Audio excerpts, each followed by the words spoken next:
All right there, everybody. How's it going? I am here with the Hope in the North, Mr. Liam, Mr. G, Mr. GC, and the one, the only, Ben, son of Jen, and Mr. Penn. It is Benathan. All right. So, first things first, we are going to be talking about news. George has got a few stories, so the floor's yours, man. Oh. I'll try and look up some news then, as you've got a mouthful. Mm-hmm. Ben and Liam, have you guys got any news or? I was just going to ask, has anyone what? Oh, sorry, go on. No, I haven't really got anything. I was just going to ask, has anyone watched the first 2 episodes of the Mandalorian series 2? Or Yeah. No, not yet. Are they any good? Yeah. First one's pretty good. I quite like the second one, actually. I thought that was quite good as well. I've got a big pet peeve about YouTubers with it, though. What do you mean? Because when the big thing was announced, which you probably know what I'm talking about. I'm assuming, yeah. Every single one on YouTube just kept spoiling it. Yeah, that'll happen. No spoiler warnings, nothing like that. To just straight out said who it was. So but it was known before that though, when the character was cast. So. I don't know. I didn't keep up with the news for it. Are you talking about Boba Fett? Yeah. Oh, how the guy who played Jango Fett is playing Boba Fett. Well, he's a clone of him, isn't he? And this is old news. Even I know this, and I haven't even watched it yet. Yeah, that was announced a while ago. Yeah, pretty cool though. I'm glad they got him back in the Star Wars universe because it feels like they've always tried to shove the prequels under the rug, really, since they announced to come back. I know they brought out the Clone Wars stuff, but it feels like mainstream Star Wars. They've tried to shove it under the rug, so it's nice that they. Did they explain how he survived? Well, he actually, Liam or Ben, you guys would know. I can't remember. No, technically we don't actually really know yet. Oh. Well, I guess he obviously because the Sarlacc pit doesn't actually kill them; it just kind of slowly digests them over a number of years. Over 1,000 years, yeah. And his armor was Mandalorian made, so it protected him somewhat, I think. Oh, right. Well, he escaped somehow. That's clear. Exactly. Yeah, and he escaped in the old expanded universe as well. So I guess nobody really wants him to stay dead. I think apparently he escapes twice in the expanded universe. It goes back in for a quick from? minute. Huh? Oh well, I think I saw something about that on Star Wars Theory. Yeah, I've watched that video recently. Yeah, in the EU, he trains what would basically be Rey, I think, kind of to kill their version of Kylo. It's weird. Oh, that's pretty sick. Yeah, I think that's well after, isn't it? Yeah, I think. You know, in the Star Wars books that were set after the original trilogy, were Rey and Kylo in that, or was it somebody else? No, it's someone else. Kylo didn't exist till The Force Awakens. That was like Heir to the Empire, wasn't it, with the Thrawn and stuff? Oh, was that better than the sequels then? Probably. It still did the whole Palpatine came back thing though, so I guess nobody really knew what to do with the follow-up to the original trilogy. Yeah. Which is a shame. George, are you ready for the news, or have you got too much in you, Matt? This could be a new segment. How much waffle can we fit in before George finishes eating? That'd actually. The second you said that. That'd actually be sick, to be fair. If you have a whole dinner in front of you and we've just got to keep talking about random shit till you finish the dinner. Yeah, that would be good. There we go, yeah. But my stories are there's been 2 new film and pictures come out for the new Spider-Man film. One in his red and black costume, but he's got a mask over his mask. If you get what I mean, he's got one of them over his actual mask. Oh. And that one came out. And then a very interesting one is on the set. Somebody took a picture of what looked like the two other Spider-Men from the other films. So there was Tom Holland and then Andrew Garfield and Tobey Maguire rolled up. Yeah. Well, allegedly it's them two. But they weren't seen with Tom Holland. I mean, I don't blame him for going for a Spider-Man multiverse type of film for the third MCU standalone Spider-Man film installment, but I don't know. They've already done it with the Spider-Verse. Can they pull it off as good with Andrew Garfield and Tobey Maguire? Because Tobey Maguire, he is really not a good actor at all. Like his Spider-Man. He's not too bad. I mean, I don't know if you've ever seen Brother or Great Gatsby. There's an interesting performance in those. Well, I was actually. Well, we know Miles Morales is in the MCU, so either Tom Holland's Spider-Man has to die, or they can bring back an older Spider-Man, e.g., the original. Well, they don't. Well, they don't have to follow the. Spider-Man. They don't have to follow the exact story of Spider-Verse. It could just be a kick-ass story with all of them, and it doesn't have to be the implications that they have to get back to their universe. Otherwise, they're going to rip to shreds. It doesn't have to be those implications neither. Yeah. They can just come up Oh with. yeah. I think they try and keep it as original to the story as possible for people, because they know if they get things wrong, or if they do things too wrong, they might have a mob on their hands. No. But yeah. But Ben, I was actually going to say about The Great Gatsby, and I thought he was dreadful in it. It was so strange how he was like, Gatsby was the greatest man I ever met in my life. He was such a brilliant person. And then the story unfolds, and then all that his friendship with Gatsby was about that Gatsby wanted to shag his cousin. That's all it was about. And then his cousin didn't even give a shit about Gatsby. Like she went off with someone else in the end, and then Tobey Maguire's just left there depressed. And then he's like, he was such a great man. Bro, he didn't give a shit about you. All he did was say, can you get me, hello, old sport. Can you get me your cousin's number? It's like, what the hell's going on? So I thought he was quite dreadful in that. The rest of the actors did an all right job. I just found the story boring and weird. Yeah. Yeah. And in Spider-Man, I just found him strange, but he was absolutely hilarious in it. It was some of it was so funny. One thing though, it has been confirmed that Electro is coming back. The Yeah, same that'll guy, be Jamie Foxx. Yeah. Yeah, the same guy played him in the Amazing Spider-Man 2. Yeah. Hopefully, it doesn't look like a Smurf. So. Have you got any more news before we move on to the Harry Potter films? I did have. Oh, I do. Yeah. Time Lord Victorious, the big event that's going on. And James says this I won't talk up about this, but there's been some sets releases, been some audio stories and things like that being released now. But the Ego models, which I have got. George, can you move your hand? Because you moved your hand before and the mic sounded better. I thought you just had like bad audio. Yeah. You like moved your hand earlier and it sounded better. The audio did. Oh well, probably. It sounds better now. It sounds better. I got on the speaker. Oh, cool. All right.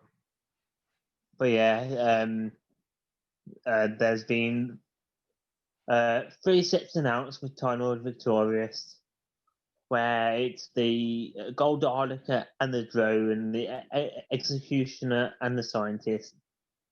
And then I think it's like the oldest Dalek, and then a Dalek that goes with that, and then there's another set that's ready to be announced, which is good.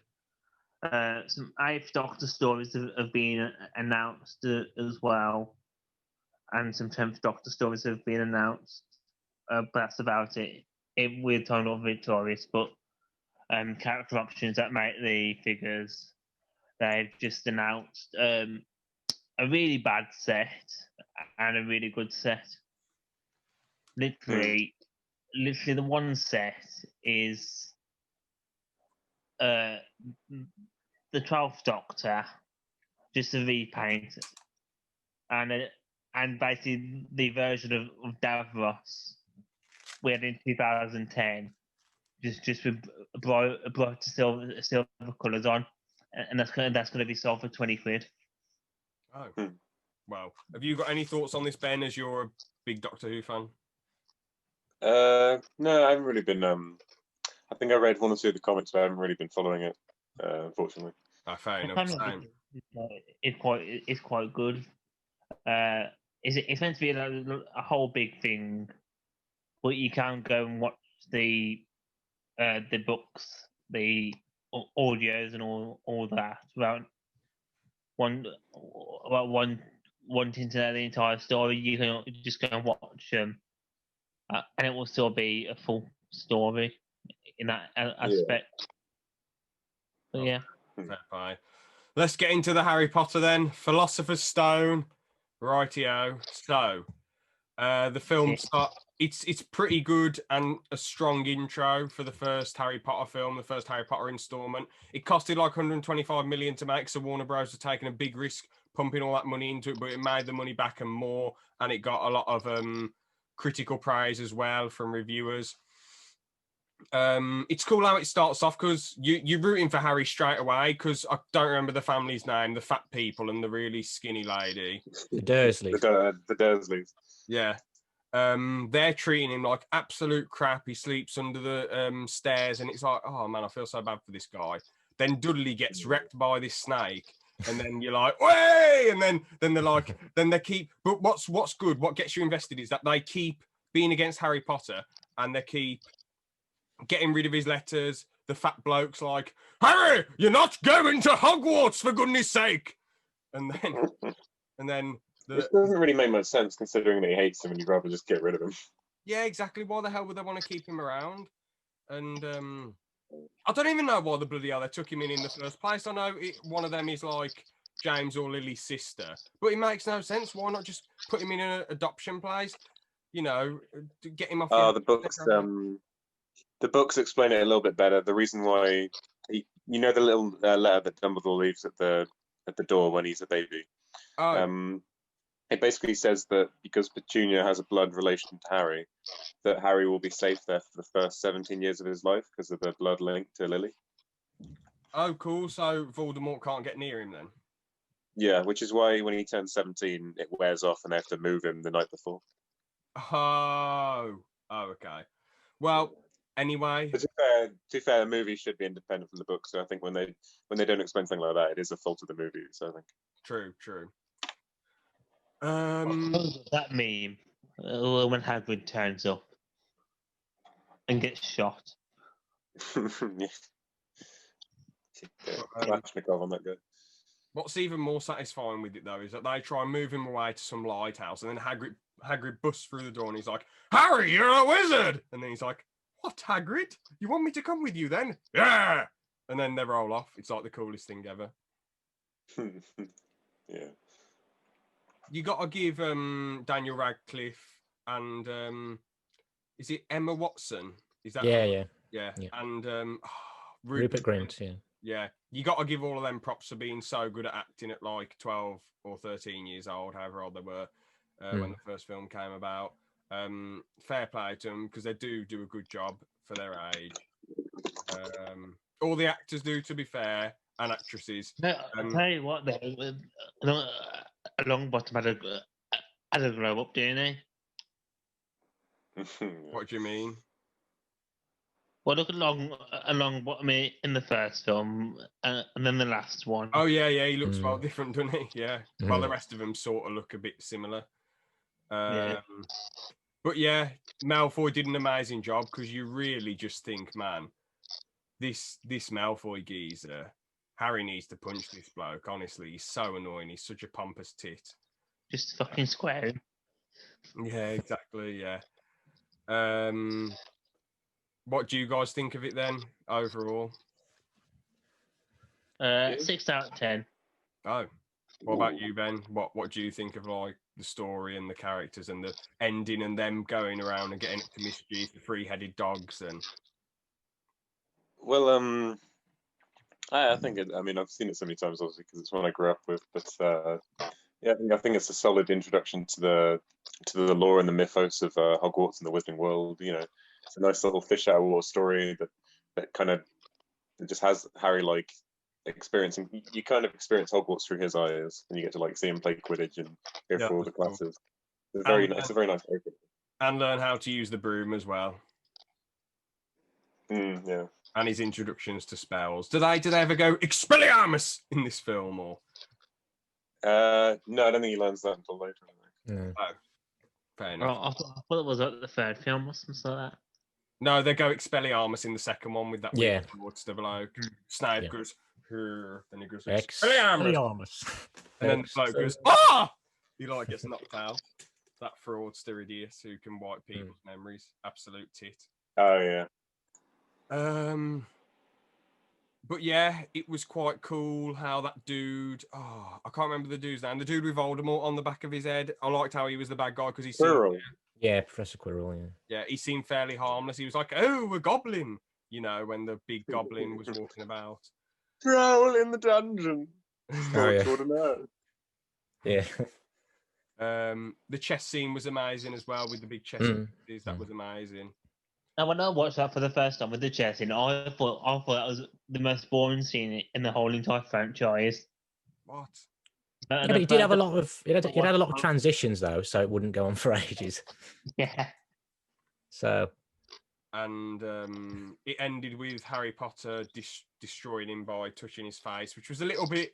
It was a little bit fluky, but what you're going to do? It's a light-hearted misadventure film, so you know what you're going to do. Yeah, I guess the confrontation didn't sort of the actual fight didn't sort of last that long, but yeah. It had its good moments and its moments of tension and seriousness. Yeah, it was still good, yeah. And I guess there was a nice bit where Dumbledore was like, "Oh, well, Gryffindor gets all the points, hooray!" And then they're like, "Yeah." What something crazy though. What's her name? Zoe Wanamaker from My Family. Because I thought, why isn't she in all the other ones? And I found out that the reason they sacked her was because she was complaining. Now Daniel Radcliffe got like 100 odd K, and I think he got 125 K for the first film. Who did she play then? She was the one teaching him how to fly the broomsticks. I can't remember her name. That's it. Yeah. And she was like, I can't believe Daniel Radcliffe is getting so much more cash than me. When she was already, I know she was already an established actor, but even by that logic, she's already got quite a bit of money in the bank. And 80K, due to inflation, now 80K was more in 2001. So I don't see why the hell she's getting uppity about it. And she would have made. She's only in it for like 6 minutes anyway. That too, exactly. And she would have made so much more money if she'd just been chill, you know. Nowadays, people would probably take a pay cut just to be in like a movie. Exactly, bro. That is so true, man. So spot on there. Just ridiculous. Just absolutely, just mental. That's all I can say to that, really. Yeah. I mean, who wouldn't accept 80K to be in a Harry Potter film? You know, honestly, just crazy. I know it's amazing because of how bizarre it is. Overall, though, solid introduction in my opinion. Great intro to the universe. Ben, you said a similar thing as well before. George, Liam, what did you guys think of it then? I know you said 6 out of 10, George, but yeah, I mean, I agree with Ben. I was thinking I would probably give it an 8 or 9, so I'll probably give it 8.5 as a result. So, yeah, pretty solid. I'll probably give it. And then the only reason I gave it a 6 was because I know it's not. Oh, George just died. Oh, he's back. What were you saying? Hello, George. Oh God. Yeah, he's got I think it. we lost him. I'll give it a solid 4, or probably even a great 4 because it's such a good introduction. I suppose if you just 5, Yeah, if you just watch it on your own, yeah, great 4 out of 5 stars. Because if you just watch it on its own, it's a bit as an individual film. But once you compare it to the whole series and as a collective group of films, you're like, oh, this is such a good production. So my first watching of it, probably like a lowish to decent 4. But after watching all the other films, like a solid 4 because it's such a good introduction. Let's move on to the Chamber of Secrets anyway. Harry's still with that fat family, the fat man, skinny woman family, and Fat boy. Yeah, Fat Boy Dudley. Pigs. And we get the man, the myth, the legend, Dobby. Dobby's here to protect Harry Potter. So Dobby cannot harm Harry Potter. It's a pretty good impression. Dobby time. So George is back. Hey! I'm back. So By Toby Jones, isn't it? Who voices Dobby? Oh, fair play to him because he did don't know. a good job there. Dobby's an all right character. He's a total piss take at first because you think, oh god, is this just going to be Jar Jar Binks 2.0? Because he's just out and faffing about and ruins things for Harry. But I suppose, like I mentioned with the first one, that would be quite funny though. What if he ruined the films? Dobby being voiced by the guy did Jar Jar. Oh. No, that wouldn't fit. If the guy played Dobby voiced him. That wouldn't fit. Me said Dobby. But as I say, it sort of does what the first one does, not as well because it's already been done. But like how there's a lot of pushback from the parents for Harry to go back to Hogwarts, and Harry's like, it's the only place I'm accepted. My friends are there. They haven't wrote to me, and Dobby took all the letters. You're like, oh, so they do care about Harry. That's nice. And then that fat bloke puts a load of bars, locking Harry in the room. I swear he can get done for that. They should have gone to social services or something with all this magic power. Harry should have just rolled up social services and said, get me out of here. Anyway, Dobby smashes the cake on that woman's face. Harry's locked up. Then Ron and his 2 brothers roll up in the flying car and pick Harry up and then off to Hogwarts. So that was really cool. Which one's the one with the load of birds? What are you on about? Well, Goblet of Fire. The bit in one of the when all the birds come basically back themselves at the house. You're thinking of a different film, I think, George. I'm not sure. No, there's a scene where there's a load of owls basically going and attacking the house. You mean letters? Do you mean the letters? Oh, that's the first one. Oh, yeah, it's the first one. Oh, yeah. I think it is, yeah. I was wondering what you meant, like owls attacking the house. I thought, what the hell is going on? What film is this? I think it could be the first one. I don't know. Is it? Yeah, maybe. It is the first. I think it might be, yeah. But yeah, anyway, so we go into Hogwarts and it's pretty much just a rehash of the first one, but a lot more serious. There's a lot more weird stuff going on. There's blood written on the walls. You're wondering what the hell is this thing? What the hell is going on? What is the Chamber of Secrets? Very dodgy stuff. First Horcrux as well in this one. Yeah. I mean, to be honest, personally, I felt like this one dragged quite a lot.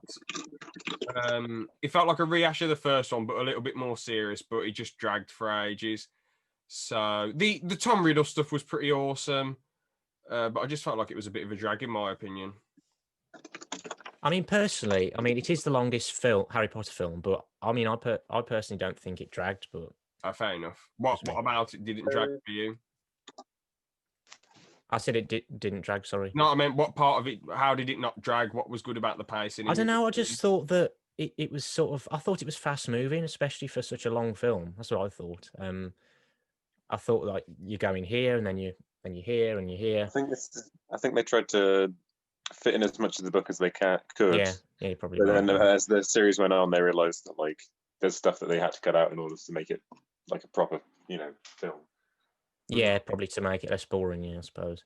It's still good, don't get me wrong, but I just wanted Harry to get to the chamber already. I was like, come on.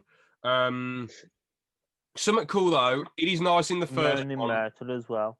Oh, yeah, she was kind of funny. I do like, though, how Harry gets treated like crap by his family, but in the first and second one, he's treated like a total celebrity, which is a nice juxtaposition. Yeah. like how he gets treated so differently. And the mirror stuff is very deep as well. There are good things about Oh change. yeah, in the first film, yeah, that's quite poignant. Yeah, yeah, and Dumbledore's like, oh, Harry, you don't want to look in that mirror for too long. Yeah. So, but it's still good. Don't get me wrong, it's still good. It's still good, but dragged a bit. The snake fight was amazing at the end, and obviously him stabbing the first Horcrux was really cool. It's cool how they like move to the future, like start. You know, they're setting things in stone before the final films, even all the way back then. So it shows some really dedicated writing.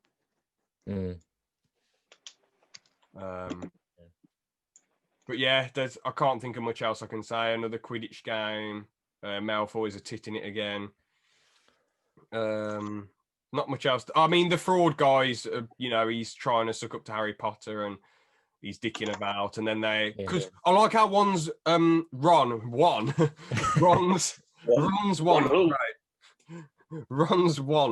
breaks, and then the slug spell backfires on him, and then I thought, oh, sick, it's going to happen to the celebrity bloke, and he goes for it, and then it backfires on him, the mind spell. I mean, what a piece of shit trying to be horrible to kids. What an absolute bastard, man. Bit of Chekhov's gun there. Yeah. What does Chekhov's gun mean again? It's like when there's an established thing earlier in the story that comes back later in a significant way, I guess. Oh, cool. A bit of cheeky foreshadowing then. Yeah. And as we said before, it's the first time we see Expelliarmus. So that's really cool. Harry being able to talk to that snake, that's really cool as well. And Harry defeating the snake. I mean, what a beast Harry is, going through all this bad shit, man, and coming out on top. Fair play to the lad. Bloody messenger. I was just going to say, actually, John Williams scored the first 3 Harry Potter films. You can tell, the music. I know. Yeah. Yeah, because I was going to say, there's you remember the Quidditch scene in Chamber of Secrets where Harry and Draco are right next to each other? Yeah. Do you remember that? Yeah, the score at that point sounds a lot like the speeder chase in Attack of the Clones, which of course came out in the same year. Yeah. Sounds quite similar. Definitely. But yeah, overall with this film, I'd give it probably still a solid 4. Pretty good, you know, not a great 4 or anything, but solid, pretty good, but drags a bit. What do you guys think? Your scoring systems? Probably like an 8, to be honest. Fair. I'll probably give it the same, 8.5 then. Probably the same. What do you think, George? 8. Oh, so you like it a lot better than the first one then? I do, yeah. What's better about it in your opinion? It's a lot less boring, I find. Like you don't have the 7 says of meeting everyone, if you know what I mean. But that has to happen. That's implementing the seeds for later films. You're like, oh, sick, this is how these people met. Well, yeah, I know. But when you go back and watch it, when you know everyone from the other films, I still think it's cool because once you finish watching Deathly Hallows Part 2 and you go back to watch them again, you're like, oh, this is where it all started. But fair enough. Yeah. Everybody died. Well, no, but fair enough. Next one, Prisoner of Azkaban. Amazing. I just want to stay off the bat. I know everyone sucks off this film, but rightfully so, because it's absolutely amazing. Just absolutely rubbish. What? Well, George, I'm kicking you out the course. I'm joking. It's honestly, it's probably my favorite of the books and the movies, but for like different reasons. Oh, cool.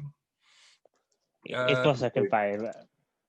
Because the book does such a good job of like expanding all the like history between like Harry's father and his godfather and stuff, but the movie is just so well shot that it's like it's never a boring thing to look at, which is what you want from a film, in my opinion. Yeah, it is shot amazingly. It's cool how it's a lot darker than the first two. Not as dark as like Goblet of Fire or the rest of them. They gradually get darker, don't they? So Yeah. Yeah, but this one was absolutely amazing. The Death Eaters were so cool at first because I like Do you them in mean the Do you mean the Dementors? Sorry. That's what I meant. Yeah, sorry, the Yeah. Dementors. I don't know why I said Death Eaters. No, not yet. But the Dementors, they were really cool because you're like, this person's face is getting sucked off. How do you defeat these people? And obviously in the later films, they find out how to defeat. Well, at the end of the film, they find out how to defeat them. But it's so cool when Harry finally finds out the spell and you see him practicing with Remus. Remus is a great addition. He's an absolute legend. He's a king. He's great, yeah. I'm trying to think what else was great about this film. The new Dumbledore, I found that a little bit. I wasn't too keen on him at first because he seemed a bit too serious at first. He was like, "Oh, hello everyone. Well, how's it going? Oh yeah, so this is the next year at Hogwarts. Goodbye." He didn't really have much to do in this film.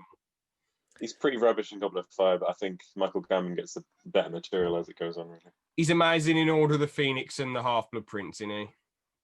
Mm. Well, yeah, he gets more screen time later on, doesn't he? So yeah. Hmm. In the Goblet of Fire, all he does is say, "Oh well, Harry might die. Oh well, we better let him enter it anyway. Let's experiment with this." Harry, did you open the Goblet of Fire? Did you put your name in it? Mad Eye sounded mood. Irish. Mad Eye mood. Oh god, yeah. I quite liked as well in sorry, you go first. Hang on. Oh, okay, thanks. I liked how in the Prisoner of Azkaban as well. I liked that shot where when Remus is turning into the werewolf, and then it zooms into his eye, or whatever. Yeah, that was good. I can't remember exactly. I can't remember it. If I saw it, I think there's a heartbeat sound effect, and then it sort of zooms into his eye, and then I quite liked that. For example, yeah, one of the many great things about the film. The map was absolutely epic that Ron's brothers gave to Harry. That was really, really cool. It was nice how Sirius Black was actually the good guy though, and it was just that what's his name? Ron's rat. I can't remember the guy's name. Oh, Peter Pettigrew. Yeah. Scabbers. Yeah. How he ended up being the absolute idiot tithead, and a shame Harry didn't kill him really, because it's weird. Harry's like, he shoots Snape. Well, he doesn't shoot him. Uses a spell on Snape to knock him out, and then he's like, "So who is this person? Who is he?" And then the dude runs off, legs it out of there. Push out Mr. David Tennant in it as well. Pardon? I said you have David Tennant in it as well. No, that's the next one. Yeah, it's Goblet of Fire. Yeah. Oh yeah. But yeah, the twist is awesome at the end. Gary Oldman's great as Sirius Black. I think this is the first time they go to that snow town, that town full of snow, and they're going out a few beers. Hogsmeade, is it? Yeah. Hogsmeade, yeah. Hopefully get to explore that in the game coming out next year, which that would be good.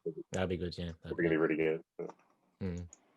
But yeah, overall, this film's just pretty damn amazing, just great. Probably give it a solid 4.5 out of 5. Really, really great film. Oh yeah, the time travel stuff, that was absolutely amazing. I love how that was rolled around. Oh yeah, the scene where he's flying that big that thing that nearly gets killed because of Malfoy being an idiot. They nearly have to. Oh yeah. That big horse owl thing, whatever it is. Okay, yeah. I can't remember its name, but yeah, I know. That scene when Harry flies, the imagery is astounding. Like its claws going in the water, feeling the water, and flying all over the gap. It's just. What would you guys? What was the budget with that one compared to the first one? All the budgets went up, I'm guessing, but I'll look it up. All the budgets went up as the films went on. Let's see the budget. It was 100. Oh, it didn't got by much. 130 million, only an extra 5 million, but still, yeah, similar budget. Oh wow. Yeah. I thought it would have just kept going up by more and more and more and more, to be fair. But there you go. I'm guessing the last one had the most money put to it. Probably, yeah, definitely Hallows. Probably. But anyway, what would you guys give the Prisoner of Azkaban then? Were your ratings? Probably like a 9 out of 10. Honestly, I Nice. loved it. 8.5. That's a bit harsh, George, but still fair. I'll probably give it a 9 then, I guess. Yeah. Mm. Fair dues. Now we move on to the Goblet of Fire. Oh, I can't do the Mad Eye Moody Eye, but yeah. Oh, he's Yeah. He's an absolute. I think I'll hang on. I think I can do it if I'm right. Hang on. You can move your eye really quick. No. Oh, you're just getting David Tennant. Oh. Yeah. Do you get the reference?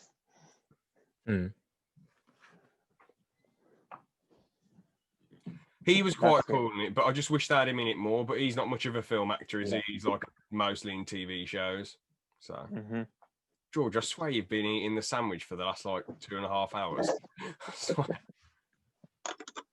I've had like 4 of them. Oh, fair enough. That's probably one. But yeah, we get a few more characters. That really tall woman who Hagrid loves. Isn't Hagrid like 8'5" and she makes him look small? Yeah, I think he's a half giant and she's a giant or something like that. Yeah, I know Hagrid's dad is a normal man and she's a giant, Really? which is pretty impressive considering how big fucking giants are. Yeah. Hagrid is just a massive geezer. But yeah. Oh, speaking of the Goblet of Fire, actually, that's the second longest Harry Potter film, I think. Oh, is it? I felt like the pacing was all right. There was some dull moments, and Ron and Harry's. I didn't like Ron and Harry's rivalry. I thought, like, why is Ron angry over just because Harry went into the tournament? You know, stupid. Yeah. He just seemed like a massive cook in this Ron, and everyone needed a haircut, didn't they? So. I see what you mean. The doo-doo was a shark. He was sick. He was like just a tank, man. He was a beast. He just Victor Crumb. Yeah. He just wrecked absolutely everyone. The Quidditch tournament at the start. I'll tell you what, though. I was going to say, those mermaids were terrifying, I thought, when I first watched that film. That really freaked me out. They're a bit like the Pirates of the Caribbean ones, even though that came out first. Yeah, on Stranger Tides. Yeah. Well, no, that on Stranger Tides came out after the Goblet of Fire. Yeah, that's what I mean, yeah. But it was really, really cool. It's cool how, like, Harry, you know he's up against the ropes because he's like, I don't know how to breathe underwater for an hour. And then, what's his name? Neville gets him like that slug thing. You know, the slugs to breathe underwater. No, it was... gillyweed. Yeah. Oh, sorry. No, and then he grows gills, yeah, that's it. Yeah, sorry. Yeah. I don't know what I call slug. They always have a bit of weed at Hogwarts, you know what I mean? Yeah, always. It would have been cool to see how like Robert Pattinson and the rest of them won those tournaments, but I guess we're going through Hogwarts through Harry's perspective, aren't we? So I suppose, yeah. The reporter woman was a bit annoying, but there you go. I know, but she's I like an the annoying reporter. maze. That's how reporters are. Some of them. Yeah. The hedge mage was quite good at. That was amazing. Basically, drugged you under. That was one of the coolest scenes ever. What was good? Sorry. The maze, George said. Oh yeah. It had a bit of sort of you could say a bit of horror about it as well. Yeah, it was quite sort of a bit scarier. I guess. Yeah. Yeah. But the school dance stuff was quite cool and banterous. That was pretty funny with Ron and Harry. And even Neville's on the pull. But cool stuff there. But I just don't get why Ron was so salty. And I don't get why Mad Eye Moody stuck up for Harry against what's his name? Malfoy. I don't get why he stuck up for him. Because wasn't Malfoy with Voldemort? Wasn't he on like their team? Because Lucius. So why would David Tennant do that to him? Oh, because Lucius was like a traitor, and I think in the books it explains that Barty Crouch Jr. hated the people who fled Voldemort's side because he was always loyal to him. And when he when he brought him back, he was going to be recognized as the true Death Eater or whatever. But then that didn't happen because he got locked up. I mean, I wonder I wish David Tennant's character did make a comeback, because it just seems weird how he just goes to Azkaban. See ya. But I suppose they cut out the movie, but in the books, Fudge has his soul sucked out by a Dementor, so he can't give evidence anymore. He looks like a vegetable. Oh, that is annoying. Yeah. He did all, which to be fair, is nice because it leads into Fudge's thing in the 5th book, where he's really paranoid about Voldemort being back. So you can tell that it was kind of building up to that, I guess. I suppose. So was he sort of loyal to him out of fear as well, like that rat guy? Thing is, it's annoying. That's what really makes you hate Voldemort. People who are loyal to him, he just treats them like shit. Bastard. Yeah, that's. Well, it's sort of like downside of being in an evil organization, I guess. It's sort of like Palpatine, isn't it? In a way. Yeah, well, with the Sith, as he says, there can only be 2. So, yeah. Well, it's yeah. Although, I guess Palpatine was. He instructed fear and anger to kind of make them more powerful weapons for him, whereas Voldemort was considered himself a weapon, and everyone else is like fodder to him, I guess. Just a total bell end. Yeah. It was cool to see Voldemort come back, though.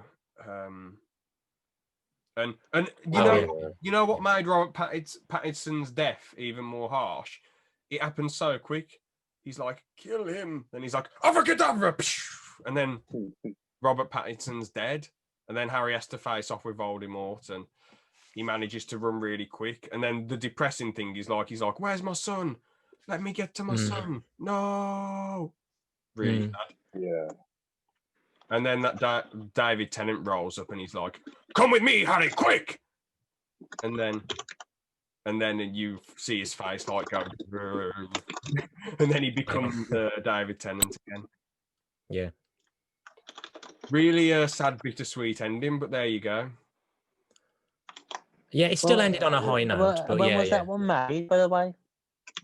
2005. Yeah. So. 2005.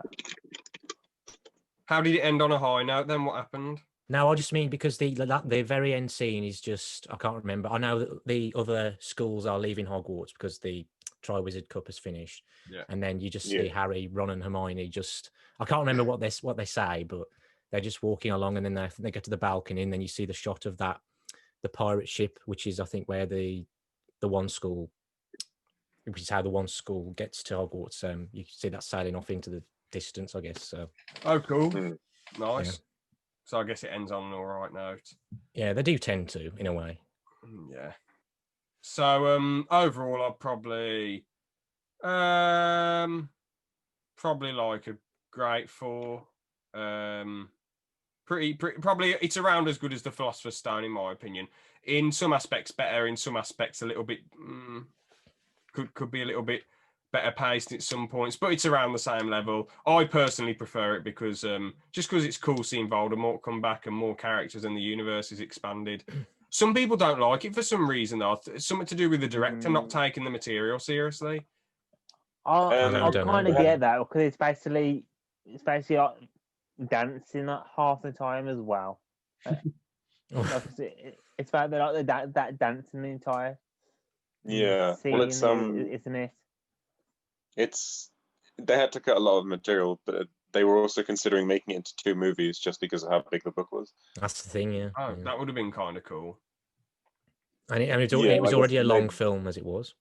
Yeah, I guess it made sense with the last one, but it'd be a bit weird to have like a part 1 and 2 right in the middle of a franchise, I guess. Yeah, definitely. But yeah, I think what would you guys rate it then? Probably like a 7.5, maybe an 8, depending on how I'm feeling. I think. I don't know whether it was as good as Prisoner of Azkaban, but maybe I wouldn't say so.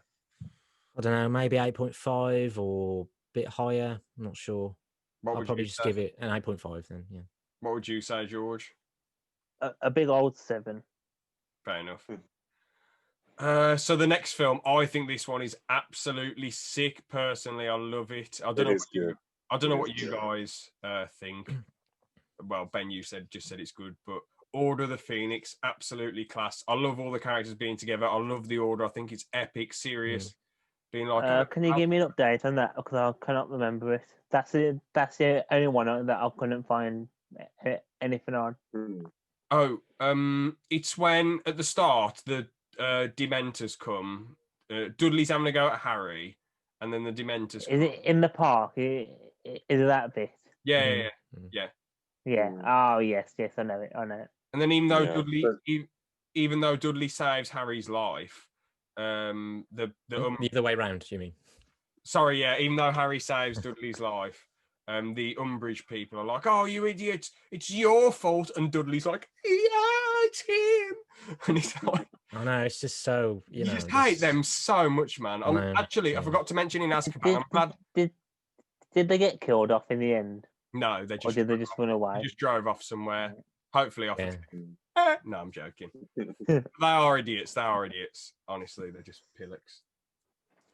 Yeah, but it's funny because it's the biggest of the books. It's like something like 500 pages. It's mental. Yeah. I think and so 700. 700. So like over 700. Yeah. Gee. It is big. I don't know how much it is. But like, so they had to shelve obviously a lot of subplots, including the stuff for the house elves and other stuff that I've forgotten about. But what they do with the material, I think it's quite a well-paced movie, because whenever I watch it goes on quite nicely. I've got a question. Do you think it would have been better if they did every single movie as a two-parter?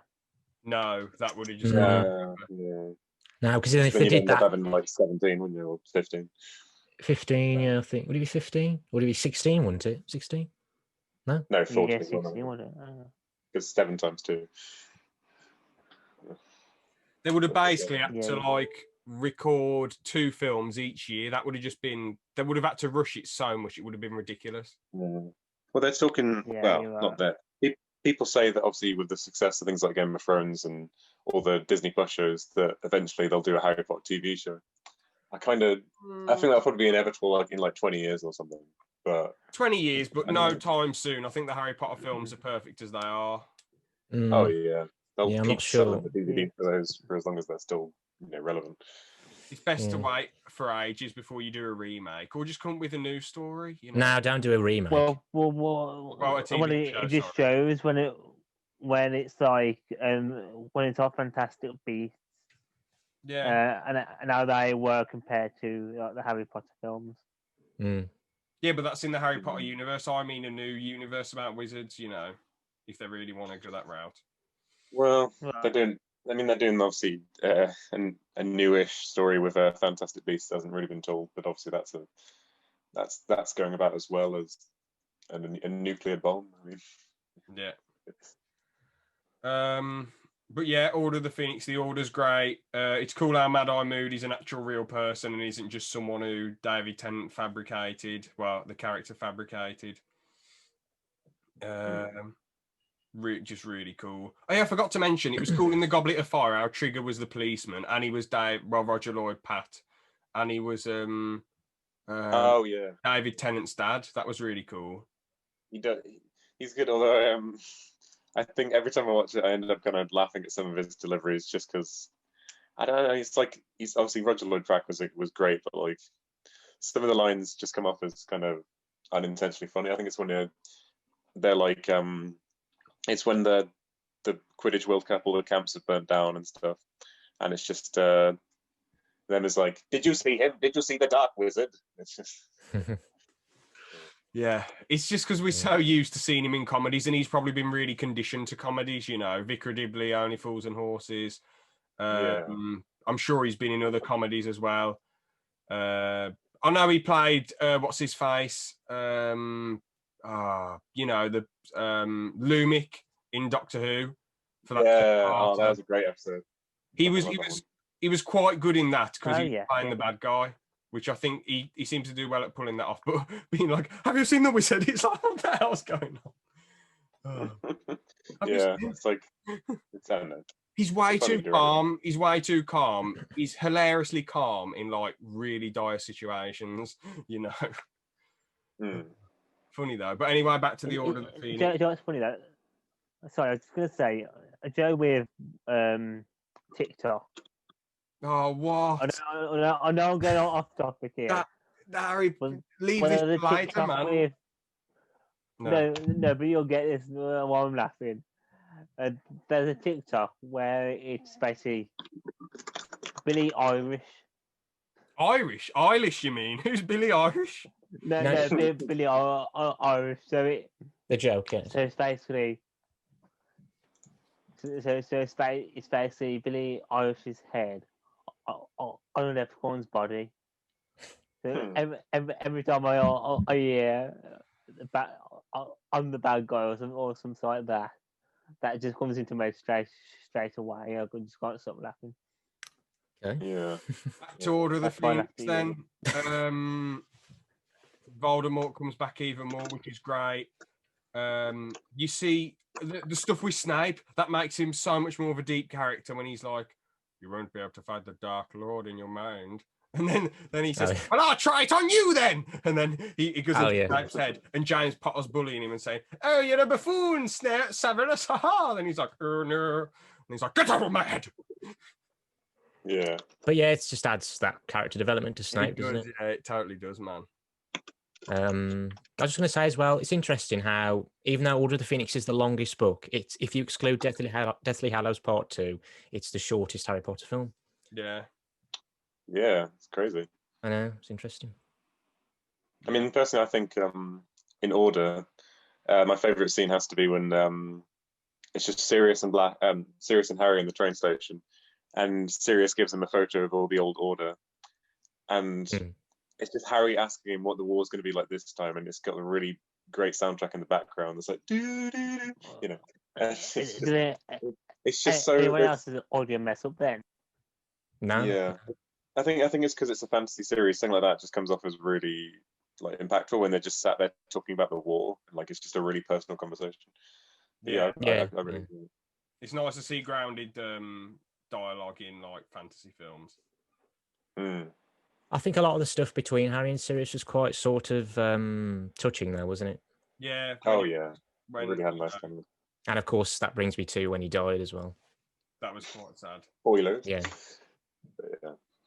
Well, yeah, but you know, we're talking about all the Harry Potter films, so it was pretty cool how they muted his audio because he was like, so because the screaming was so uncomfortable, they muted his audio. Yeah, I read about that ages ago. I remember it being had they included that, apparently that would have taken the age rating up to a 12 because I think it was a PG. No, it might have been a 15. I don't think it would have been a 15. Only the first 3 were PGs. Every but no, but I think Order of the Phoenix was it a 12? Was it a 12?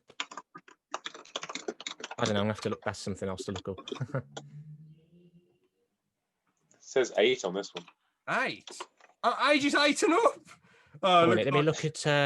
Hold on, no, Liam, you're right. It's PG-13. It says. Okay, I was going to say. Well, that's the American one. It's. 1 minute. Let me just look on BBFC. Let's just have a look. Order of the Phoenix. Oh, it's a 12. Oh. No, is it? Yeah, it's a 12. Yeah, it's a 12. Okay, so you must be right then, James. Sorry.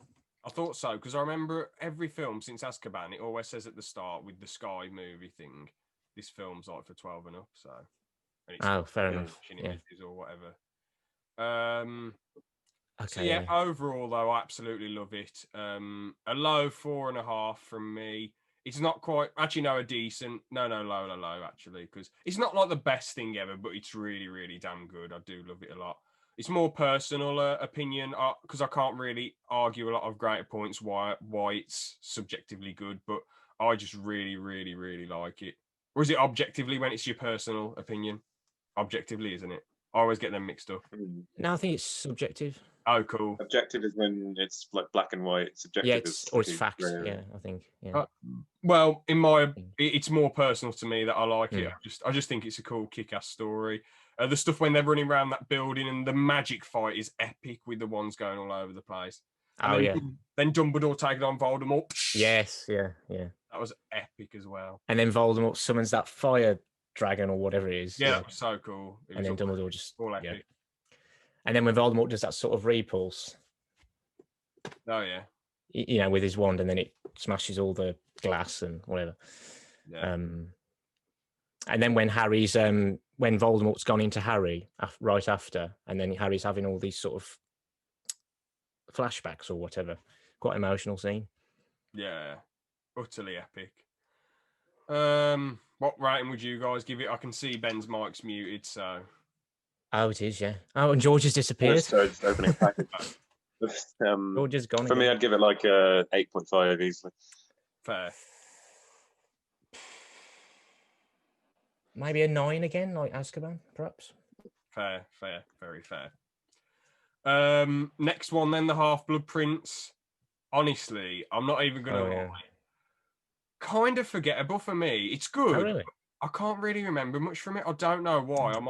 Because I can't remember thinking this is bad. I just for some reason can't. Oh, George is coming back. For some reason, just can't remember it that way. I have a specific thing about this film that I don't like, and it's the color grading, because obviously I know that they're trying to mimic the like dark tone and everything and how grim it is, but I just find that they kind of go overboard, because every scene has like no color to it. Even the scenes where people are like happy and like enjoying themselves. Can you hear me? Yeah, we can hear you. Cool. Yeah, there's a lot of grey. There's a lot of grey in that film. Yeah, like the Quidditch scene where it's just like completely devoid of any color. I'm like, come on, Quidditch is supposed to be their time off. It's supposed to be them. Which one are we talking about? Half-Blood Prince. Oh yeah. So I don't know. Although it is quite the dark film, isn't it? The music in that was epic though. That was absolutely phenomenal. I love the Quidditch music in it. But as Ben said, the dark was not very good. The grey, as Ben said, it's meant to be their time off, their time to just chill out and enjoy themselves. Yeah, and they seem to tackle like the color and stuff fine in the next two movies, where they have it dark where it needs to be, and so yeah, not too cool. What else? You got a new picture. Yeah, I saw it. The Voldemort backstory was quite cool, with Tom Riddle and Dumbledore talking to Riddle, and Riddle, talking to Slater. I can't remember the character's name, but it's Slater from Only Fools and Horses. Tall bloke with short hair. Oh, Professor Slughorn. That's it. By Jim Broadbent. Oh yeah, there's some great humour in this film as well. Yeah, he's really funny. He's with Slughorn as well. Yeah, banterous chap. But yeah, he was quite. About Dumbledore's death. Oh, yeah, that was really sad. Yeah. I was so angry at the time, but then I realised Snape could have killed Harry if he was the bad guy, but all he did was go. Because in the books, I heard that in the books, didn't he have the invisibility cloak on? I don't know. I can't remember. Ben will probably know, because I've read all the books, but it was ages ago. I can't remember. Which bit was this? So when they're all on top of the building with Dumbledore, in the books it was meant to be Harry with an invisibility cloak, so Snape doesn't walk up to him with a wand and go shush. Yeah, but this one's I think it's nicer in the film, because he shushes him, making Harry think for a second, oh, Snape's got this, he's a dickhead, but at least he's on Dumbledore's side. And then wham, no he doesn't. But I think it's more of a shock if Snape rolled up and then went, because then Snape could actually be the bad guy and it's a twist, but he isn't. Yeah, I guess. Yeah, it's just. But it's quite cool that Malfoy hasn't got the balls to kill him. It shows that Malfoy isn't actually a really horrible guy, or he could just be a massive coward. I don't know. There's good in him, like Anakin Skywalker, man. He's got to be shown the right way. I know, this is where we really see more of Draco, and where we really see sort of maybe a different side to him, I suppose. Yeah. It's crazy how much depth he gets in this film in comparison to like Order of the Phoenix, because in Order of the Phoenix he's just kind of like a bully, or he's on the Inquisitorial squad, and then in this one he's almost like a main character. It's crazy. Yeah. The stuff when they went to that cave, that was amazing. Even though it was all for nothing in the end, but that was quite. I know, yeah, that was cool out. But I think it was cool how their backs were really pushed against the wall. Mm. Overall, Yeah, I mean, oh, sorry, go on. oh, no, I was going to say Dumbledore was put in a really vulnerable position, and yeah. Have you ever seen the Lego Harry Potter bit when Dumbledore dies? No. Yeah, it's great. I can't remember. It, to be I honest. find that it just falls down and his head goes into the dirt. What? But overall, I'd give this like probably a solid 4. Like it's pretty good, but it feels like there's something missing. I don't know. It just feels like there could have been more cool stuff going on, but it's still good. Don't get me wrong, but yeah, probably a solid 4 from me. Yeah. See, for me, it's like a 7, just because, as I mentioned, visually, I don't think it's very nice to look at. Yeah. And also, it seemed obviously the book was like the book had more references to Voldemort's upbringing, which you didn't have to include all of them, I think, but at the same time, it seems like they spent a bit more time on like the dodgy, cringy romance side of thing than like the stuff like Voldemort, which would have been like. And there's one particular bit in Voldemort's history where he goes back to his like Muggle family who abandoned him, and it's really important to his like understanding why he does what he does. But they just scrapped it. Yeah, instead they had Hermione crying over Ron for half the film. So and she hits him with birds, man. She's salty. Yeah. What would you give it then, Liam? I'd probably a 9, to be fair. Fairs. Wow. I don't know. I thought it was a really good film. George, what would you give it? 9. Really? I thought you would like it. Yeah. I thought you wouldn't be bothered. No, it's my first favourite. Well, fair enough if you guys really like it. It is good, but I just felt like there was some stuff missing. Maybe if I go back and rewatch them all, I'll think others are better and others are not as good. I don't know. James, I'm going to send something to you. Okay, I'll look at it later. No, look at it now because it goes well. Does it though? It's no messenger. It's just going to be a load of shit. It's going to be a load of shit. Or is it just going to be a very loose? George, anyway, definitely Hallows Part 1. I liked that. The start of it was really good, right? When they were fighting all them. But I was so angry that bloody Mad-Eye Moody was killed off screen. I was like, what the hell? Oh, yeah. So annoying. Why? This character's I want to kill now. Dementor got him. No. Voldemort shoots at it. Well, he's with Mundungus Fletcher, who's disguised as Harry, and he goes to kill Harry, or Mundungus, but then Mundungus teleports away, so it hits Mad-Eye instead. So, shame. Because he's the coward. Yeah. Although if Voldemort was firing at me, I'd probably get the fuck out of there as well. Yeah. I mean, if I was making this film with a character who's been in the film for so long, you want to give him an on-screen death? That's the last we hear of him in the film. Oh, sorry, he's dead. He got shot down. Why didn't you show us then? It's just like, I don't know. It's just so although probably since that was just out. Maybe. I was going to say that I thought that scene though with the where they're trying to get away from Voldemort and whatever. I thought that was a cool scene though. It was a good action sequence. It was funny when the caravan got destroyed. I couldn't. Yeah, you showed me that, did you? Yeah. Yeah. He was just pistol mental. It was like so much destruction on the motorway. Oh yeah, I still don't get how Muggles look to that and think, oh yeah, that's regular. That's weird. That happens all the time, doesn't it? Yeah. You know, once on the motorway, my mate told me. Do we have a new headmaster in this one? That was. Oh yeah, we forgot to mention. Oh, what's her name? The little woman with the. Oh, that was Order of the Phoenix. That wasn't it? Yeah, she was just a. Umbridge. Oh god, yeah, she was just genuinely more dislikable than Voldemort. It's crazy. Yeah, she was the most annoying, horrible, imbecile ever. You could tell she was an idiot though, because she wanted to expel Harry for doing something good with the magic against bad Death Eaters. I know she's just. I'm glad she got carried away by a horse thing. The horse people, yeah, but she survived, sadly. Yeah, that's the problem because She you just see her in come back. part 1 in the Ministry, don't you? Yeah. She's doing that trial. Somehow gets her killed back because So I guess she doesn't mind all the racist government going on. Yeah. She's just an idiot. I know. I mean, part one's okay. Like it feels when they split it up into two, inevitably you got kind of a movie that took the first part of a story and tried to get a climax out of the middle of the story in a weird way. So I don't know. I don't know. I see what you mean by the end. Yeah, the end of that film. Yeah. I found the stuff beforehand a little. Like the start was good.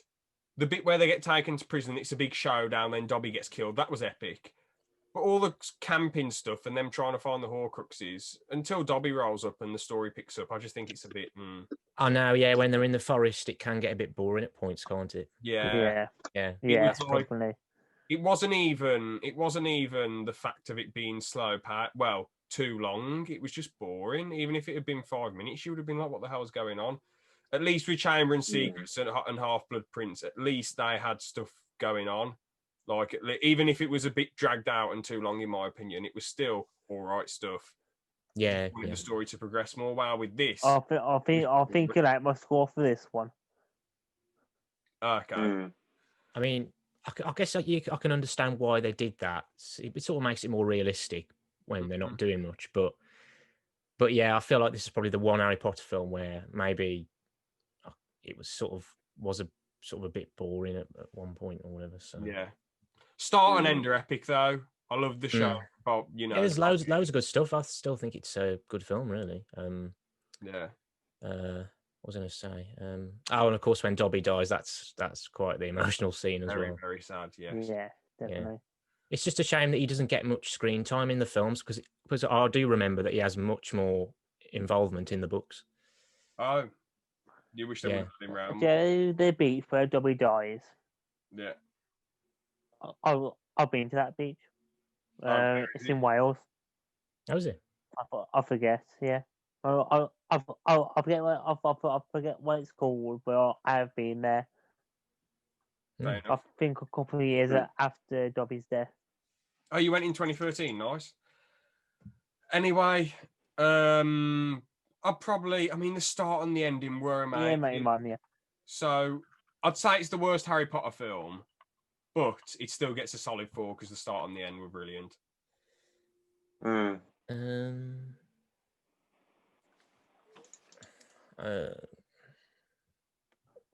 Just mention we are talking about one here. Yeah, part one. Yes, part 1. Part 2 is a totally part 1. fish. 7.5. I don't know. Maybe I'll give it an 8.5 then. Fair. Yeah. I mean, 7.5 for me. What do you say? Sorry. Yes, same. 7.5. I said 7.5. Yeah. What about you, George? Yeah, I said the same. Fair enough. Now we're on to part 2. Bloody amazing. Great way to end it. I'm just saying my score right now. 10 out of 10. Don't blame you. I really don't blame you. Yeah.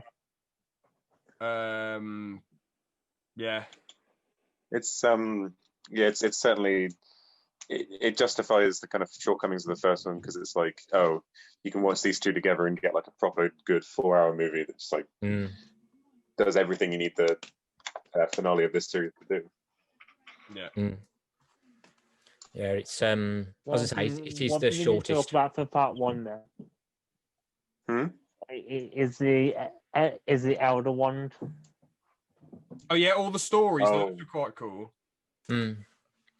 It's interesting. It takes a few twists and turns, and someone said J.K. Rowling kind of panicked at the end and tried to maybe rework things we knew about that universe, but it's well, of course she did. But I mean, the bank stuff, that was amazing when Dave from Gavin and Stacey, I was like, way! I was like, this is the coolest thing ever. But I expected the Dave voice to come out. I expected him to be like, "Oh, hey, what's going on?" When his wife is kissing Ron and he changes into Ron, but Dave's like, "What the hell are you doing?" He's got an English. He just comes up to Hermione and says, "All right, sugar tits."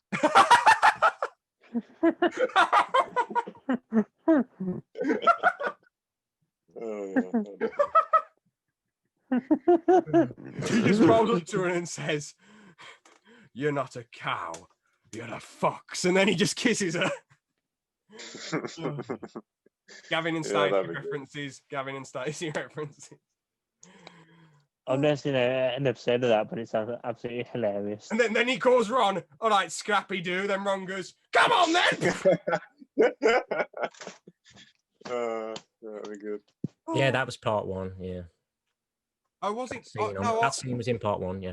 That was part 1. They went in the bank. I thought it was part 2. Well, I mean, they were in the, but that bit where that man's wife kisses Ron, who's disguised as the man, is in part 1. That bit is. Oh. Yeah, but the bank is in part 2, but that doesn't happen. Oh, sorry. Oh. Well, then part one, that's absolutely hilarious. Then. Oh, yeah, I forgot to mention that. Yeah, because they go to that vault, and then the goblin.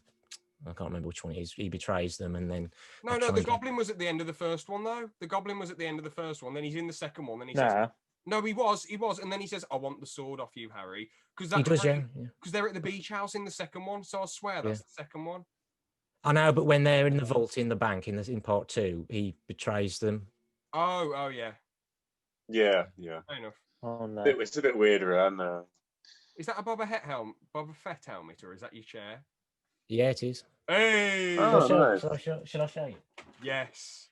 Damn. Bro, that is sick AF. That's nice. Where'd you pick that up?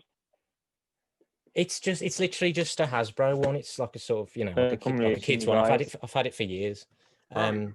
The thingy's missing, the antenna's missing, but I keep losing that. Oh, I've always wanted to make my own kind of a Star Wars costume thing and cosplay with it. Oh yeah, fair enough. I've got this Clone Trooper helmet here as well. I'll just show you a sec. Yeah. Let me just quickly show you. It's the Phase 1, I think, from Attack of the Clones. Yeah, I'm back. Oh yeah, I used to have one of them, except it's broke. That is sick though. It's good that you've kept them in good condition. Yeah, they've been all right. Yeah, like I say, I haven't really used them in ages, but yeah. Decent. So yeah. But definitely Hallows Part 2. The Goblin, he's such a tit because when those things keep multiplying, he's like, "Give me the sword." Then he's like, "See ya," and then he just gets killed. Like, what a tit! What a useless tit. Honestly, funny though. I know, yeah. And then there's the bit with the dragon. Oh yeah, that was amazing. Which was chained up, and then they free it, which was quite nice and whatever. Yeah. The dragon goes away, moves away when it hears noise because it's conditioned to hear pain when it hears noise. Yeah, and then it's free, which is good. Very nice indeed. I was gonna say one thing that I've got, which is quite nice, is I did a set about a year ago, and it's basically going through every single movie. And so you got like the first ones, you got Azkaban, you got all of them. What you on about a box set? Hang on, No, basically it was a sticker set. You had a card in each one of them. Okay. Let me turn my camera around. Hang on. There you go. That's the first one there. Nice. Hang on. Turn that. Then see like the ones like this as well. Fair. Okay. But anyway. And then the last page is basically Dobby there. Cool. And then the final pictures. Oh yeah, they look quite cool those. Yeah, and they're all in Boston, and I was trying to them as well. But yeah. So, as we were saying though, it's cool how like that twist with Snape and how he really loved Lily, and that's the only reason he helps Dumbledore. Oh yeah. So, as you told me in private message, he's a great anti-hero and an interesting character. I was really angry at him because I was like, oh, you bellend. He just seems like a massive bellend, but he's still an interesting character. Don't get me wrong, he's still an amazing character. I'd rather him be the way he is than be some nice guy. Like, oh, he's a dickhead, yeah, but he's interesting. He's complicated. And I guess he was sort of doing it for the right reasons, though. Yeah, definitely. Yeah, I think so. But yeah, like you say, that stuff with is it the pensive or whatever it's called in Dumbledore's office? Pensive, yeah. Yeah, that's all really good stuff, and a lot of character development and a lot of emotional stuff. And of course, you get to find out a bit more about Harry's parents and James Potter. His dad is not so sort of perfect, and he bullies Snape. He's a dickhead, isn't he? Well, seems to be. Wow. I know. But I'm sure his mum was all right. And, he might have been a bit of a bellend, but he probably grew up as he got older. Aren't we all? Yeah, true. But, the twist with Malfoy was great because I was thinking, Harry, why are you going back to help Malfoy? What are you doing? You could die. But then, because he grabs Malfoy, the wand responds to him, the Elder Wand. Yeah. Doesn't respond to Voldemort. The battle was amazing with Neville. I thought they was going to kill Neville. It's so good. The battle. And it's not over. Oh yeah, he gets the Gryffindor sword. Yeah, it's so good because he evolved from like a shy little like wizard boy. His parents thought he was like a squib to this like action hero. Yeah. Cool. Oh yeah, and then that shot where he just kills Nagini. That was cool, wasn't it? Yeah. Oh, fucking Kino. Very satisfying. A real shame about. When the bridge is falling, and you think he went down with it. That was cool. If it just literally panned away, not showing him go up until he turns up at the end to basically kill the snake. That would have been quite cool. Though. That would have implied that he survived a 50-foot fall. Yeah, I mean, it could have worked, but I guess. Yeah, I know, but he still gets all up like he did. No, but then he'd have to explain to the audience, like they're 3 years old, how he survived. Yeah, yeah. And then it would just waste more time. But yeah, I think it served its purpose. You don't see him, then he comes back up. Well, anyway, a lot of people die. One of Ron's brothers dies, which is really sad. Remus. I think don't they both die in the end? No, one of them survives. The one dies. Yeah. And it's George that dies. Yeah. Harry has to let Voldemort kill him. And how did he even survive that abracadabra? It's because he, I don't know, apparently, he had that Horcrux in him because of when, I think that spell that Voldemort used to kill him, tried to kill him as a baby, rebounded off of him and something like that. He had the Horcrux in him and then the Horcrux came out of him. So it's just... And he's just immortal now. He's just immortal. Really? Nah, not really. Especially immortal. I mean, he's immortal. Yeah. As in, he's like everyone else now. Harry doesn't have a Horcrux in him anymore. Yeah. Not immortal, immortal. Yeah. I was thinking immortal. Oh, sorry. Yeah, it probably sounded like that. Sorry. But, I mean, it's when he's in limbo with Dumbledore, and he's basically like, "Oh, you can go back if you want, or you can go forward and see where that takes you." So I think he probably had the choice of like living or dying, and was like, "Okay, I'm going to live." Very nice, very cool. And he comes back and kicks the out of Voldemort.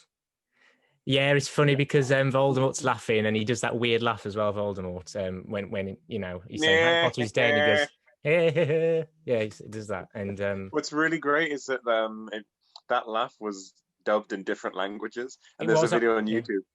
There's a video on YouTube of like what it sounds like in other languages, and the Italian one is basically like it sounds like he's crying because it's Voldemort going.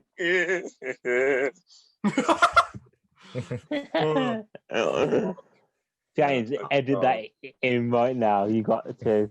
No, I'm not doing It's that. so good. It's so good. I haven't watched that video you're on about, Ben, but all those years ago, yeah, there were a few videos relating to Voldemort's laugh, and there was even a song made out of it, which There was a remix, yeah. yeah. Because Harry Potter It's just is the way that dead. I mean, people made fun of it, but it's the way that he hugs Draco, but he does it in a way that's just so robotic and so artificial, and it's great because he can't show. He can't even show affection. Like this, doesn't he? Just like that, or something like that. Yeah, he puts his wand, And he's got his wand in his hand as well.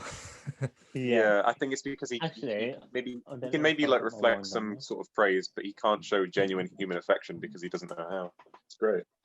Yeah, and then Harry he falls out of Hagrid's arms, and then Voldemort's mad, and he's trying to kill him. It's just Voldemort is. It's a bit cheesy, but it's also quite nice that the villain is someone he can't love, and he dies because he doesn't realize that's more important than preserving. I should have found my wand for this. And the scene with Hermione and Ron and the snake, that was amazing. Then they kissed, that was brilliant. And yeah, snake. Yeah, it takes us back to Chamber of Secrets. Yeah, really cool. In fact, it does do that. The final battle at Hogwarts does harken back to each of the previous movies in some way, because it has the trolls from the first one, spiders, Dementors, something from Goblet of Fire, I can't remember what. And it just has like elements of, which is nice because it feels like everything is coming to a head, and all the shit that they've fought before doesn't compare to this current war, because it is war, war is hell. Yeah. I always love McGonagall in the films. Definitely in this last one, where she basically stands up to Snape. That was cool. And then she calls the statues down as well. Yeah, that was cool when they dropped the MVP of this movie. Yeah. Totem locomotor. The ending was really cool though as well. How they just walk through the destroyed parts of Hogwarts, and Harry's like, oh, they're like Hermione and Ron, like, you got the most powerful wand ever, and then he just breaks it and chucks it away. Yeah, it just shows you what sort of character he is and how much he's grown, I guess. Yeah. He doesn't want all that power. And the very ending was cool. How it started with all their kids at the train station. It was Lucius Malfoy though. He's the biggest idiot ever. He's such a pillock. At least Draco was cool, but Lucius, he's a massive coward. He was nearly killed Harry in the Chamber of Secrets at the end of that. Treated Dobby like crap. Well, all the elves get treated like crap, don't they? And then ran away. And then and then he just ran off. He's like, quick, go. Apparently, actually, there was a deleted scene in part 2 where, do you remember the part where the battle starts and then you see the shot of Lucius, is it Narcissa, Draco's mom, and him? They both when they all run off. Apparently, there was a deleted scene where I think where Draco's meant to sort of, I don't know, sort of defend. I'm not sure he's meant to defend Harry and then sort of fight with them or something like that. I don't know, something. Can't remember. Well, yeah. But I mean, it might have added more to his character, and it could have been good, but I don't know. Overall, though, I'd give this one probably a solid 4.5 out of 5. It is very, very good. Amazing ending to the 8 films, just brilliant. Yeah. I'd say it's slightly better than Azkaban, just slightly, tiny bit. Yeah, I'd probably either give it a 9 or a 9.5. I agree. Maybe 9.5. I don't know. 9.5. I think it's so hard. I never really know which one I prefer, Prisoner of Azkaban or this one, just because this one has all the stakes and it has the great conclusion and all that. I know. I find it difficult to. I'd find it difficult to decide on which one's my favourite as well. But I think I'd tie it. I'd also give it a 9 and have it kind of tied at the current moment. Yeah, George, you said 10 earlier, didn't you? Yeah, I was about to say you already know my answer. Why would you give it a 10, a perfect 10? Just because you think it's great, or? Yeah, I just think it's a great film. Fair enough. So, an overview of the whole series. I mean, I've talked to people about it before, and I'm from the crowd of. I used to just think it'd be a load of gibberish and madness, and it's all in Cuckoo Land and mad, crazy town. But in reality, it's a great as all 8 films. It's just fantastic altogether. Individually, I guess they're all right, but altogether they're amazing. There are some great ones individually, don't get me wrong. I mean, people I've talked to, there's people who like the first 3 because they're more light-hearted. There's people who like the last 3 because they're more serious. There's people who think it's all I do like the darkness of the later films. Fair enough. Compared to the lightness. There's there's people who just love them all and think they're the best thing ever, and there's people who think they're all crap. Personally, I've just said my opinion that they're all good put together and they're all right on their own. I don't really get. I mean, it's a cool universe and it is really solid, but I don't know. I don't get people being obsessed with anything. But Harry Potter, it's not like something that's gone on for 20 years. And with loads and loads of films, there's like 8 films. It's fine if you are obsessed with it, but I don't really understand the obsession factor, because with something like Star Wars or Marvel or something else with like loads and loads of films in a universe, it's been going on forever, and there's loads of films in the universe. Well, Harry Potter, there's only 8 films, and the universes are good, but it's not like. What you can say, I'm obsessed with a 57-year-old program. So. Oh yeah, Doctor Who. Well, yeah. Well, Doctor Who's been going on forever, and there's a lot of material there. But if you are obsessed with Harry Potter, you shouldn't really be obsessive over anything. It's healthy to have different interests, but fair play to you. That's my opinion on the series as a whole. What do you guys think? Yeah, I think honestly, it's just one of those. I think a lot of it comes from the fact that it's such a nice world. It's a world they've built, and so people kind of want to like go to Hogwarts and stuff. And hopefully, with that video game that's coming out, maybe they will. But it's great for a marathon, because they're all none of them are really like that contrasting in quality, like with Star Wars or something. Like you can just sort of sit down and watch them and think, escapism. I don't know if you guys agree. I think it's just great escapism. Oh yeah, you can say that for loads of things, yeah, like Star Wars as well, and whatever else, yeah, definitely. Yeah. It is cool how you see the characters grow up, though. I was going to make that point as well. It's probably the only franchise where you ever see the main characters, when their kids grow up to like 17 years old, or in real life they were like 20 or 21, but in the film they were 17. One thing I want to ask you: do you think they'll make a night film for the? No, the story's over. The story's over. Yeah. I mean, Rupert Grint doesn't want to do anything anymore, and the other ones are in other things. Daniel Radcliffe doesn't want to do big franchise stuff anymore. He's done. He wants to branch out. The only way I could see them doing I mean, Cursed Child was a follow-on, and people hated that.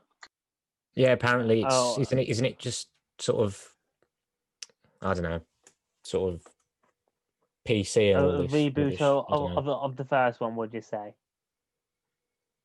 No, I don't think that any of them need to be rebooted. They're fine as they are, and that's it. Yeah, just leave them. That's what I mean. Do you think they tried to reboot it so they could do it all over again? No. What is this? What is this Cursed Child? Is that a sequel to Harry Potter then? No, it was it's a theatre play. It's a theatre play of Harry Potter. Yeah, but it's a story that takes place. Is it after the films? I think. So it's like it's their kids at Hogwarts basically. Oh. So is it any good or a bag of rubbish, or? Apparently it's rubbish, but I don't know.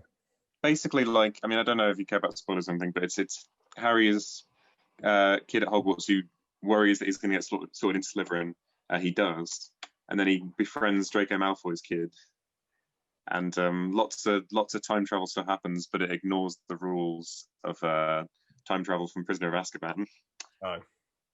And some other stuff happens that you sit and think, this feels a bit like fan fiction, like J.K. Rowling endorsed it, but she clearly didn't write it, Oh. Well, that's why the game has basically came out and said we're nothing to do with J.K. Rowling now. Yeah, they said that all the only thing she has is approval of our all that she did with the game was to prove the concept, I think, because they had to get like the last word from her. But she hasn't written any of her anti-trans things into the game, I guess. Thank God. That's good that she's not having a go. Mine is a different colour as well. Yeah, jeez, yeah. Dumbledore is gay, and Harry Potter was in a wheelchair the entire time. So, well, we knew that Dumbledore was gay for ages, anyway, didn't we? I think so, but it's when she went on a sort of Twitter parade on Twitter of like trying to seem more socially relevant than she actually was. Like, oh yeah, we had Jewish characters, we had black characters. Well, it's funny because she says that mine is a different colour, but even she says it in the one of the other books that she's got a power white hand. I don't know. I mean, but the thing is that she said like, oh, I never specifically stated that Hermione was white. But the thing is, there was a movie where she was cast as white, illustrations, games, toys. It's like, so you clearly knew that she was white. I mean, at the end of the day, I think of the characters as who they are in the films. So yeah, their personality, how they act, what they do, and all that. If they're interesting, that's all that matters. So she shouldn't, she shouldn't really be. She should focus on developing the characters more than what they look like or whatever. Yeah, I mean, they're the actors and actresses who play the characters are the ones who play the characters, and that's who we pick them as. That's what they look like, and I mean, what's the problem? Exactly. Anyway, George has just disconnected, and again? I was literally about to do. Oh, he's back straight away. Good. George. Yeah, he's joining. Okay. On to legit or a bit now. Ben, have you got a story? Or George? Oh, legit or a bit? Yeah. Have you guys got stories? I don't know what keeps happening to me, but I'll keep logging. I'll keep lagging out. Oh, George, we're doing legit. George, we're doing legit or a bit now. So, okay, tell me what they are then. All right, no, it's not you. Liam's guessing again because he's undefeated. All right. So, all right then, I'll tell my story. I spelt my name wrong until I was 20. What? As in, like the Coleman part of it, or? Well, Liam. You need to ask me. So. Oh, okay. Yeah. So, which part of your name then? Middle name, like. Well, I don't know what your middle name is. I'm not going to say my full middle name, but basically, it's James Allen something Coleman, and I spelt the Allen wrong. I always spell Allen as Allen, but it's actually Alan. So on every test I did, it was Allen. Everything Allen. My middle name is Alan as well, but it's Alan. Oh. No, mine. I don't know that. I've known you for God knows how long. So, George, do you want to tell yours then now, and then Liam can guess all our stories? Right. Hang on.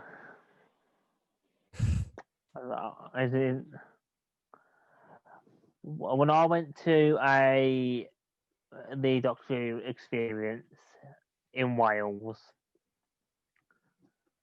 there was one of the old companions there from the classic era of Doctor Who. Okay, so and so I met them. Basically. Who? Can I just ask who it was, or Joe Grant, one of the old companions? Okay. Yeah. Yeah. Okay. Or Katie Manning, that's her real name. Yeah. Okay, fair enough. I don't think there's much more to ask about there. Do you have a story, Ben? Or yeah. So Halloween was the other day, and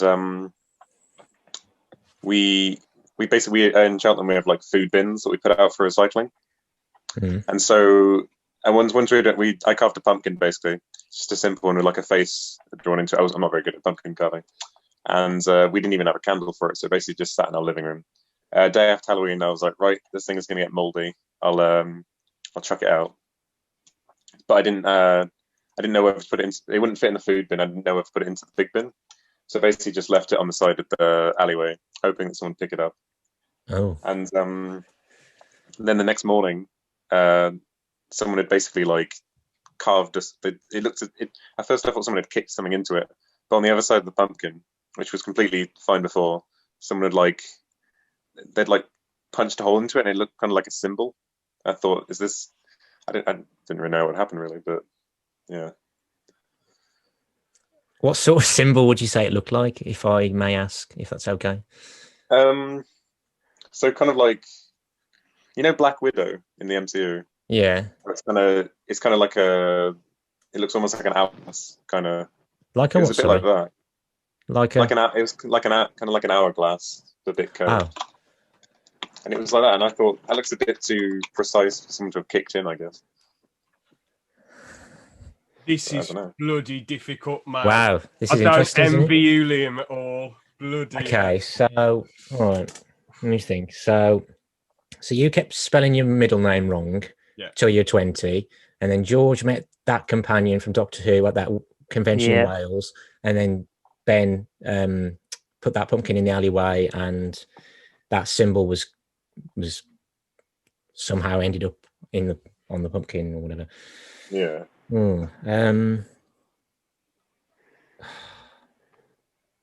I think I'm going to say that Ben's is false. I'm going to say that James is true. And I'm going to say that George's is true as well. Mine was true. Well done. What was yours? Mine was false. Yes. Nice. Mine was false. Oh! Damn. Oh, wait. I thought you said false. I thought you said it was false. No, I said true. Oh. 2 out of 3. Well done. Let me know. I'll beat the streak. Yeah, I wondered if George's sounded almost too normal to be true. I think. Yeah. Well, no, but I went to the experience, but I just never met her. Ah, okay. I mean, I wouldn't have been surprised if you did, or if you saw them at that convention in Wales. But there you go. Yeah. Oh, so close. Well, No, that was well played. Now on to Agro Aaron. My Agro Aaron is something that happened years ago, but basically I was talking to this geezer on Xbox, and this was like when I think I was like 16. And this dude was in his 20s, and I said, oh, the Tim Clumsy games, Tim Clumsy. And he said about Tom Clancy, and then he said, James, how dare you mock a dead man's name? And I said, I had no idea he's dead. So my Agro Aaron is like people who, it's obvious I'm having a joke. All I said was Tim Clumsy. I wasn't saying, where he's dead. All I was saying was Tim Clumsy. And then he's like, you're mocking him. And I'm like, what the hell? What are you going on about? Ridiculous. The guy's a cool dude, but it seemed a bit like an odd thing to get annoyed about. Good. The people who can't take a joke, well, who get annoyed over something which is obviously a joke, and I didn't even know Tom Clancy has died. I didn't know. George, what have you any of you guys got an Is that the skateboarding guy? No, that's Tony Hawk. Yeah. Oh yeah. Tom Clancy wrote a lot. Tom Clancy's. I think I know it is. Oh yeah. Yeah, he's wrote loads of books. Yeah. Yeah, that's it. I don't think I got anything aggro. Liam, probably when you lose something. Oh, when you lose something, that's fair. That is definitely fair. Liam, Ben, have you guys got anything? What's Agro Aaron? I don't think. It's when you just say something that annoys you, as long as it's not too offensive or political. Like what grinds my gears. Sorry, I know the exact thing I want to say, but I just can't say it on the podcast. James, you know what I'm thinking. Don't. I know what you're going to say. Yeah. But actually, I guess there was news that came out yesterday that aggravated me. But well. Oh, we can all. I think a lot of people are aggravated by that news. Teachers. That's all I'll say. Oh, teachers. Oh, okay. No, cheaters. Oh, Oh, yeah. I know what you're annoyed about. Yeah. I know what you're annoyed about. And I think I don't want to start a debate between George and Ben. Yeah, no, I don't. But yeah. Well, I guess we can end it there nicely. This feels like it's gone on forever, but it was a hell of a lot of fun. Hang on, we forgot one of the movies. What are you on about? The Harry Potter and the Mysterious Ticking Noise. Oh, the puppet show. Yeah, it was funny, I guess. I used to watch those all the time. They're funny. Yeah. Stuff. Anyway, might as well end it there then. See you guys. Right, see you I've got later. one more thing Cheers, guys. on the bad guy. See you later. Billy Irish. See ya. All right, see ya.